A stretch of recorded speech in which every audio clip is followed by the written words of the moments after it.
मैं गाड़ी में हैदराबाद के गली कूचों और बाजारों में घूमता रहा और वहां चप्पे चप्पे पर दक्कनी तहजीब की आलीशान अलामतों को देख देख कर मशहूर और मरूब होता रहा। मुझे कोई खास जल्दी नहीं थी, वो बुध का रोज था। मुझे हैदराबाद के साबिक हुक्मरान की रिहाइश गाह किंग कोठी में जोधी मस्जिद के पेश इमाम की हैसियत से तैनात प्रदीप के जासूस गगन से मुलाकात के लिए जुम्मे तक इंतजार करना था। इस दौरान में मेरे पास करने के लिए ज्यादा कुछ नहीं था। इतने तनाव भरे अनगिनत दिनों के बाद हैदराबाद जैसे हसीन और पुरशिकोह शहर में कुछ बेफिक्री और सुकून से भरपूर दिन गुजारना मेरा हक था। अपने लिए सैर व तफरीह के मकामात की जुस्तजू आसान बनाने के लिए मैंने किताबों की एक दुकान से शहर का एक नक्शा खरीद लिया। मैंने गाड़ी में बैठकर वो नक्शा खोला ही था कि सबसे पहले मेरी नजर ताज के एक बड़े से निशान पर पड़ी। उसके साथ ही इंग्लिश में जली हुरूफ में किंग कोठी हैदराबाद के फरमारवा की रिहाइश गाह दर्ज था। मुझे फौरन ही एहसास हुआ कि ये नक्शा हासिल करके मैंने बहुत समझदारी का काम किया है। अब मुझे अपनी किसी भी मंजिल तक पहुंचने के लिए मकामी अफराद से रास्ता पूछने की जरूरत नहीं है। उस कुशादा और इंतहाई पुररौनक सड़क पर फरलांग भर आगे गया था कि जदीद तर्ज का एक बाजार शुरू हो गया। फिर मुजफ्फर पैलेस नाम की एक बड़ी सी दुकान पर कोडैक कंपनी का बड़ा सा लोगो बना देखकर मैंने रफ्तार मजीद कम कर ली और फिर सड़क किनारे एक मुनासिब जगह देखकर गाड़ी रोक ली। 40-50 गज का फासला तय करके मैं उस दुकान के पास पहुंचा। दरवाजे पर एक बंदूक बरदार पहरेदार मुस्तैद खड़ा दिखाई दिया। पूरे बाजार में शायद ये वाहिद दुकान थी जहां हिफाजत का इस कदर ठोस इंतजाम किया गया था।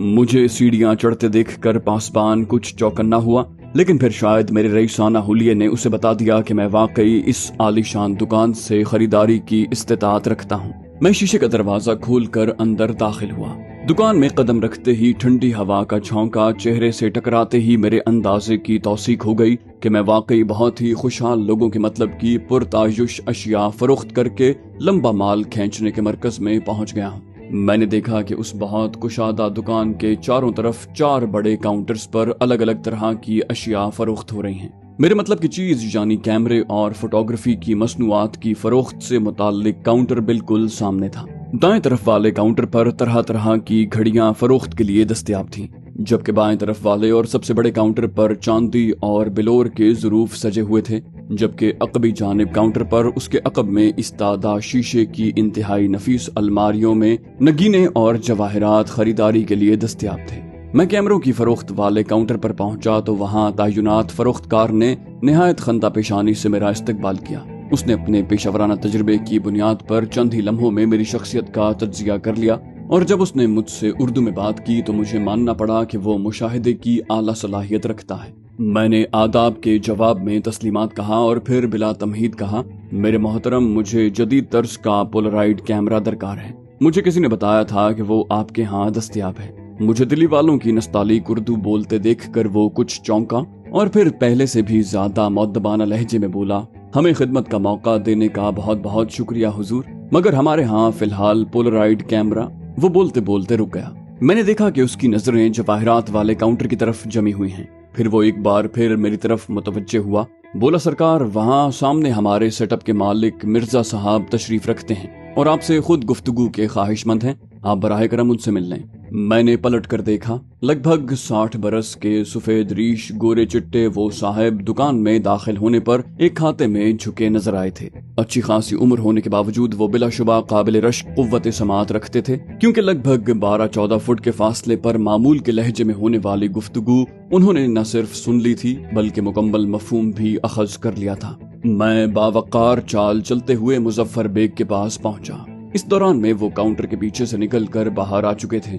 उन्होंने निहायत गर्मजोशी से मुझसे मुसाफा किया और वालेहाना लहजे में कहा, नाचीज को मिर्जा मुजफ्फर बेग कहते हैं क़िबला। इस जगह का नाम जन्नत मकानी वालिद हुजूर ने मेरे ही नाम पर रखा था। बता नहीं सकता कि आपकी जबान से दिल्ली की टकसाली उर्दू सुनकर कितनी तस्कीन पहुंची, इसीलिए मैं आपको जहमत देने पर मजबूर हो गया हूँ। यकीन कीजिए, आपसे मिलकर बहुत खुशी हुई। उनका जुमला मुकम्मल होते ही मैंने कहा, मुझे भी आपसे मिलकर बहुत खुशी हुई है मिर्जा मुजफ्फर बेग साहब। मेरा नाम महमूद हुसैन निजामी है और मैं आगरा का बासी हूँ। वो मेरा तारुफ सुनकर मजीद मुसर्रत और जोश के साथ बोले, आहा, ताजमहल वाला आगरा।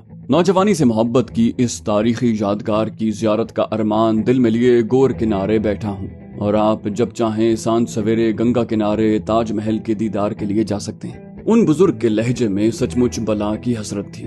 میں نے کہا آگرہ کون سا ولایت میں ہے مرزا صاحب، آج ہی پرواز پکڑیں اور دلی چلے جائیں، وہاں سے آگرہ کون سا دور ہے، صبح سویرے روانہ ہوں تو دوپہر سے پہلے وہاں پہنچ جائیں گے، 3-4 گھنٹے وہاں گزار کر رات تک واپس دلی آ جائیں گے۔ میری بات سن کر وہ ہنسے، بولے میرے محترم آگرہ پہنچنا میرے لیے کوئی مسئلہ نہیں ہے، بس کبھی پکا ارادہ بنا ہی نہیں، اور پھر والد محترم کی وفات کے بعد کاروبار سر پر پڑا تو زندگی اتنی مصروف ہو گئی کہ تاج محل دیکھنے کا شوق کہیں کونے خدرے میں دب گیا۔ اس دوران میں مرزا صاحب مجھے ساتھ لے کر دکان کے اندر واقع ایک چھوٹے سے کمرے میں آرام دہ صوفوں پر آن بیٹھے۔ میں ان کی طرف سے موضوع بدلنے اور پولرائڈ کیمرے کی طرف واپس آنے کا منتظر تھا، لیکن انہیں شاید بہت عرصے بعد ماضی کی خوشگوار یادیں تازہ کرنے کا موقع ملا تھا۔ البتہ انہوں نے مجھ سے تصدیق ضرور کی کہ مجھے کوئی عجلت تو نہیں ہے۔ میں نے انکار کیا تو وہ ایک بار پھر آگرہ کی طرف لوٹ آئے۔ بولے آپ کو شاید یقین نہ آئے مگر میں چاہتا تو سال بھر پہلے انڈین ایئر فورس کے ہیلی کاپٹر کے ذریعے براہ راست آگرہ ایئر بیس پر بھی اتر سکتا تھا۔ یہ کہہ کر انہوں نے فخر آمیز نظروں سے مجھے دیکھا۔ میں نے ان کے جذبہ خود ستائشی کی تسکین کے لیے حیرانی بھرے لہجے میں پوچھا وہ کیسے حضور مرزا صاحب؟ انہوں نے بے نیازانہ سے لہجے میں کہا 4 سال تک کلاس فیلوز رہنے والے میرے جگری دوست گرو دیو سنگھ کا بیٹا ایئر کمڈور شیو دیو سنگھ وہاں کا بیس کمانڈر ہے۔ وہ مجھے اپنے باپ جیسی ہی عزت اور پیار دیتا ہے۔ وہ گزشتہ سال اپنے کسی سرکاری کام سے حیدرآباد آیا تھا تو مجھ سے خاص طور پر ملاقات کے لیے آیا۔ میں نے باتوں باتوں میں تاج محل دیکھنے کی حسرت کا ذکر کیا تو وہ بے تاب ہو گیا، ضد کرنے لگا کہ میں اس کے ساتھ ایئر فورس کے ہیلی کاپٹر میں آگرہ چلا چلوں۔ میں نے ان کے توقف کرنے پر پوچھا تو پھر آپ نے ایئر کمڈور صاحب کی پیشکش قبول کیوں نہیں کی؟ مرزا مظفر بیگ نے باوقار لہجے میں کہا دراصل مجھے محض اپنے شوق کی خاطر قومی وسائل کا یہ بیجا استعمال مناسب نہ لگا، اور میں نے مصروفیات کا عذر پیش کر کے معذرت کر لی اور وعدہ کیا کہ میں جب بھی آگرہ آیا اس سے ملاقات ضرور کروں گا۔ ویسے گردیو سنگھ کی وساطت سے میری اس سے سلام دعا ہوتی رہتی ہے اور وہ مجھے میرا وعدہ یاد دلاتا رہتا ہے۔ آگرہ ایئر بیس اور ایئر کمڈور شیو دیو سنگھ کا ذکر سنتے ہی اس بظاہر بے مقصد گفتگو میں میری دلچسپی یکلخت آسمان کو چھونے لگی۔ اللہ سبحانہ و تعالیٰ نے مجھے ایک بار پھر بالکل غیر متوقع طور پر ایک راستہ دکھایا ہے۔ اگر ان بزرگ کی بدولت مجھے ایئر کمڈور شیو دیو سنگھ تک رسائی کا موقع مل جائے تو شاید میں کسی طرح آگرہ ایئر بیس میں گھسنے میں بھی کامیاب ہو جاؤں۔ اس سے پہلے کہ مرزا صاحب اپنی بات آگے بڑھاتے میں نے اشتیاق بھرے لہجے میں کہا اس کا مطلب ہے ایئر کمڈور صاحب بہت بھلے آدمی ہیں اور آگرہ واپسی پر مجھے ان سے ملاقات کرنی چاہیے۔ مرزا صاحب نے پرجوش لہجے میں کہا ہاں ضرور، اس سے اچھی بات کیا ہو سکتی ہے، اسی بہانے شیو دیو سنگھ کو بھی آگرہ میں ایک اچھا دوست مل جائے گا۔ بلکہ میں آج شام ہی گردیو سنگھ کو کہوں گا کہ آج کل میں شیو دیو بیٹا سے فون پر بات ہو تو آپ کے بارے میں آگاہ کر دیں تاکہ وہ آپ کا شایع نشان استقبال کر سکے۔ ویسے آپ کب تک آگرہ واپس پہنچیں گے؟ میں نے کہا زیادہ سے زیادہ ہفتہ 10 دن میں۔ مرزا صاحب نے بےتاب سے لہجے میں کہا تو پھر میرا ایک کام کر دیں، میں ایک زرنگی ہار آپ کے حوالے کر رہا ہوں، وہ آپ شیو دیو کے توسط سے اس کی دلہن نرملا تک پہنچا دیں۔ میں نے اسے اپنی بیٹیا بنا رکھا ہے، چند ماہ پہلے وہ چوتھے بچے کی ماں بنی ہے۔ پہلے تینوں بچوں کی پیدائش کے چند دنوں کے اندر میرے اہل خانہ کی طرف سے اسے تحائف بھیجے گئے تھے، مگر اس بار کئی ماہ کی تاخیر ہو گئی ہے۔ یہ سن کر میں دل ہی دل میں خوشی سے جھوم اٹھا، مگر میں نے اپنی مسرت چھپاتے ہوئے کچھ تشویشناک سے لہجے میں کہا مجھے آپ کے حکم کی تعمیل کر کے خوشی ہوگی مرزا صاحب، مگر وہ ہار تو خاصا قیمتی ہوگا۔ انہوں نے اپنی عادت کے مطابق یکلخت جوشیلے لہجے میں کہا اس سے کیا فرق پڑتا ہے محمود میاں، ہمیں آپ پر پورا بھروسہ ہے۔ اتنے سال ہیرے جواہرات پر رکھنے والی آنکھ کو انسان پہچاننے کا بھی اتنا سلیقہ تو آنا ہی چاہیے۔ اگر آپ کو وہ ہار گم یا چوری ہونے کا خدشہ ہے تو سارا خطرہ اور جوخم میرا، کسی حادثے کی صورت میں آپ سے پوچھنے کی بھی گستاخی نہیں کروں گا۔ میں نے کہا اگر آپ یہی چاہتے ہیں مرزا صاحب تو آپ کا حکم سر آنکھوں پر، لیکن میں وہ ہار اس وقت آپ سے وصول کروں گا جب میں دلی جانے کے لیے 8-10 دن کے بعد یا پہلے دوبارہ حیدرآباد آؤں گا۔ دراصل میں ان دنوں ایک کاروباری مقصد کے لیے محبوب نگر میں ٹھہرا ہوا ہوں۔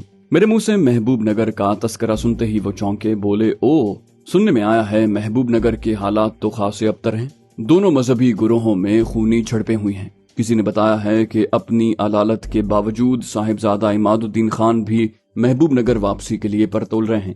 آپ کو پتا تو ہوگا کہ وہ محبوب نگر کے پولیس چیف ہیں۔ मैंने अपने जहन में तेजी से तज्जिया किया कि खुद को साहिबजादा से वाकिफ जाहिर करूं या अनजान। फिर एक फैसले पर पहुंचते हुए मैंने कहा, आहा, तो आप साहिबजादा से वाकिफ हैं? मैं महबूब नगर में उनके दौलत खाने पर ही बतौर मेहमान मुकीम हूँ। उनसे हमारे खानदानी मरासिम हैं। मेरी बात सुनकर मिर्जा साहब खुशी और जोश के मिले जुले जज्बात के साथ बोले, वाह भाई, कमाल हो गया। आपसे इत्तेफाकिया मुलाकात तो बहुत सूदमंद साबित हुई। महबूब नगर वापस पहुंचकर साहिबजादा तक हमारा मुअद्दबाना सलाम पहुंचा दीजिएगा और साथ ही गिला भी के अरसा हुआ आपने मुजफ्फर पैलेस को रौनक नहीं बख्शी। हम उनके दीदार को तरस गए हैं। मैंने कहा, आपका हुक्म सर आंखों पर मिर्जा साहब। आपसे मुलाकात मेरे लिए बाइस से मुसर्रत है। उन्होंने मसरूर नजरों से मुझे देखा और फिर चौंक कर बोले, अरे मोहतरम, बातों बातों में मुझ भुलक्कड़ के दिमाग से ये बात तो निकल ही गई कि आपने किस मकसद के लिए कदम रंजा फरमाया था। असल में 3 पोलराइड कैमरे मैंने मंगवाए थे, मगर 2 माह में एक ही फरोख्त हो पाया। बाकी 2 कैमरे मेरा मुंह बोला भांजा साले अपने फोटो स्टूडियो में बराए फरोख्त रखने के लिए ले गया। वहाँ फोटोग्राफी से दिलचस्पी रखने वालों का ज्यादा आना जाना है। आप बस आधे घंटे की मोहलत दें, मैं अभी मंगवा देता हूँ। शायद आप ही के लिए अभी तक रखे हैं। मैंने कहा, आप इत्मीनान से बेशक कल तक मंगवा लें, मुझे कोई उजलत नहीं है। मैं अभी जुम्मे के दिन तक यहीं साहिबजादा के दौलत खाने पर मुकीम हूँ। मिर्जा साहब ने ये सुनकर कहा, माशाल्लाह, ये तो बहुत खुशी की बात है, मगर मैं आपके लिए अभी कैमरा मंगवा देता हूँ। इतनी देर हम बातें कर लेंगे। बहुत दिनों के बाद इतनी उम्दा महफिल जमी है। मैंने इसरार नहीं किया क्योंकि मुझे अभी उनसे कुछ मतलब की बातें करना थी। उन्होंने अपने एक मुलाजिम को सौले के फोटो स्टूडियो रवाना कर दिया। इस दौरान में काफी कुछ फवाहिकात के साथ चाय भी आ गई। मैंने दौरान खोरनोश मेजबान से पूछा, मिर्जा साहब, हैदराबाद से दिल्ली हफ्ते में कितनी परवाजें जाती हैं और क्या उनमें आसानी से टिकट मिल जाता है? उन्होंने चाय की चुस्की लेते हुए कहा, यहाँ से दिल्ली तक हफ्ते में 10 परवाजें जाती और आती हैं। एक रोजाना, जुम्मे को 2 और इतवार के दिन 3 परवाजें। मगर आप शायद पहले ही सुनगुन रखते हैं, परवाजें तलब की निस्बत कम होने के सबब टिकट हासिल करना जुए शीर लाने के मसावी है। दरअसल वो परवाजें मद्रास से होकर यहाँ आती हैं और नागपुर, भोपाल और ग्वालियर जाने वाले मुसाफिरों का बोझ भी उन्हीं गिनती की परवाजों पर है। हफ्तों पहले बुकिंग करवाना पड़ती है। शुक्र है मुझे कुछ सहूलत मिल जाती है क्योंकि मेरा एक रिश्ते का भतीजा बेगमपट एयरपोर्ट पर फ्लाइट मैनेजर है। एक आध दिन पहले इत्तला देने पर वो 2-4 टिकटों का बंदोबस्त करा ही देता है, जो इन आला ओहदेदारान ने अपने VIP मुसाफिरों के लिए बचा रखी होती हैं। मैंने उनकी बात सुनकर कहा, बहुत खूब। इसका मतलब है जरूरत पड़ने पर मैं आपके तवस्सुत से दिल्ली की परवाज के 1-2 टिकट हासिल करने की उम्मीद रख सकता हूँ। उन्होंने पुरजोश लहजे में कहा, हाँ निजामी साहब, हम आपकी इतनी सी भी मावनत न कर सकें तो हैदराबाद में बुढ़ापे को पहुंचने का क्या फायदा। आप बेशक महबूब नगर से रवाना होने से पहले फोन पर मुझे इत्तला दे दें। आप पहुंचेंगे तो इंशाल्लाह आपके टिकट यहाँ तैयार आ चुके होंगे। मैंने कहा, आपने ये तो बहुत बड़ी सहूलत पेश कर दी मुझे। अब ये मालूमात भी दरकार हैं कि क्या हैदराबाद में अच्छी कंपनी की गाड़ी के खरीदार भी ढूंढे जा सकते हैं। उन्होंने कुछ चौंक कर पूछा, क्या आप अपनी गाड़ी फरोख्त करने का इरादा रखते हैं? मैंने कहा, जी हाँ, दरअसल मुझे सयाहत और अच्छी गाड़ी चलाने का काफी शौक है और मैं अपनी ब्यूक में बरास्ता बम्बई और बेंगलोर महबूब नगर पहुंचा था। मगर अब 30-32 घंटे के थका देने वाले सफर को दिल नहीं चाह रहा, जबकि मुझे अब अपनी गाड़ी भी बदलनी है। मिर्जा साहब ने मेरी बातों में गहरी दिलचस्पी लेते हुए कहा, ओहो, आपके पास ब्यूक है, कौन सा मॉडल है?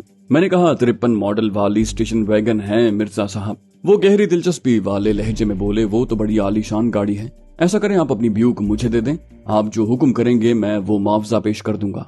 मैंने कहा, मुझे अपनी मनपसंद गाड़ी आप जैसे साहिब ज़ौक़ हस्ती को सौंपते हुए खुशी होगी मिर्जा साहब। आप जो देंगे मैं कबूल कर लूंगा, मगर इसमें सिर्फ 2 मसाइल हैं। पहला ये कि मैं अपनी गाड़ी यहाँ से दिल्ली के लिए रवानगी के वक्त आपके हवाले करूंगा, और दूसरा ये कि मेरे पास फिलहाल इसके कोई कागजात नहीं है। मेरी बात सुनकर मिर्जा साहब ने हल्का सा कहकहा लगाया और फिर खुशगवार लहजे में बोले, ये भी आपने खूब कही। मेरे मोहतरम, वो गाड़ी मुझे फरोख्त करने के बाद भी अपनी ही समझना। मेरे पास अपने इस्तेमाल के लिए फिएट गाड़ी मौजूद है, लिहाजा ये ब्यूक जितने दिन चाहें अपने पास रखें।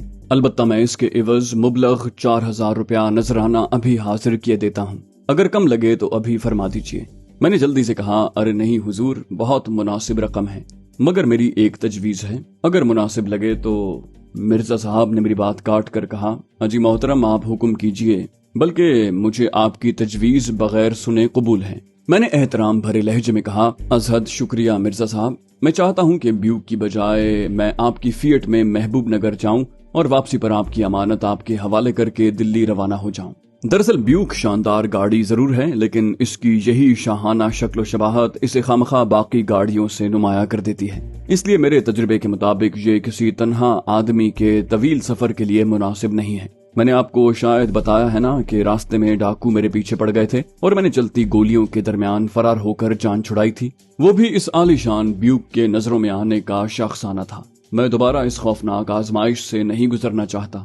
उम्मीद है आप मेरा मसला समझ गए होंगे। मिर्जा साहब ने पूरे तहम्मुल के साथ मेरी तवील अर्जदाश्त सुनी। फिर वो मुरब्बियाना लहजे में बोले, बिल्कुल समझ गया हूँ, वाकई बुलंद दर्जे की गाड़ी के साथ ये मसला तो है। ठीक है, मैं अपनी गाड़ी वर्कशॉप भिजवा कर उसे किसी भी नक्श से मुबर्रा करवा देता हूँ। आप जब भी महबूब नगर रवाना होना चाहें आपको यहीं से मिल जाएगी। मैंने कहा वो तो ठीक है, मगर मैंने बताया ना कि मेरे पास फिलहाल अपने ब्यूक की मिल्कियत की कोई दस्तावेज नहीं है। मेरी बात सुनकर वो मुस्कुराए, बोले, कोई मसला नहीं निजामी साहब, रियासत हैदराबाद में कोई इन बारीकियों में नहीं पड़ता।